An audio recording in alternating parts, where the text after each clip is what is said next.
అందరికీ నమస్తే ఫ్రెండ్స్. ఆవకాయ సీజన్ వచ్చేసింది. ఇంక అందరూ ఆవకాయ పచ్చడి పెట్టడంలో బిజీగా ఉండుంటారు.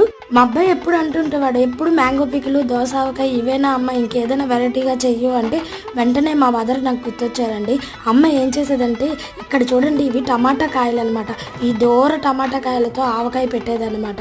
సో అదే ఆవకాయని ఈరోజు మా అబ్బాయికి టేస్ట్ చేపిద్దామని టమాటా కాయల్ని మార్కెట్ నుండి నేను తీసుకొచ్చాను. దీనికి స్పెషల్ ప్రాసెస్ ఏం కాదండి, ఆవకాయ ప్రాసెస్ సేమ్ అనమాట. దోస ఆవకాయ, క్యాబేజ్ ఆవకాయ ఎలా అయితే పెట్టుకుంటామో అదే ఆవపిండి, ఉప్పు, కారం, చిటికెడు పసుపు, పల్లి నూనె కానీ నువ్వుల నూనె కానీ, తర్వాత 2 నిమ్మకాయలు, దోర టమాటా కాయలు తీసుకొని చిన్న చిన్న ముక్కలుగా కట్ చేసుకొని ఇందాకలు చెప్పిన ఆవకాయకి కావాల్సిన ఐటమ్స్ అన్ని ఇందులో వేసేసుకొని శుభ్రంగా కలిపి ముక్కలకి పట్టేటట్టుగా చూసుకుంటే ఇది ఒక రోజులో ఊరిపోతుందండి. ఇవి ఎక్కువ రోజు నిల్వ ఉండదు. వారం 10 రోజుల కంటే కూడా ఇది పప్పన్నంతో కలిపి తింటే సూపర్ అంటే సూపర్ అన్నమాట.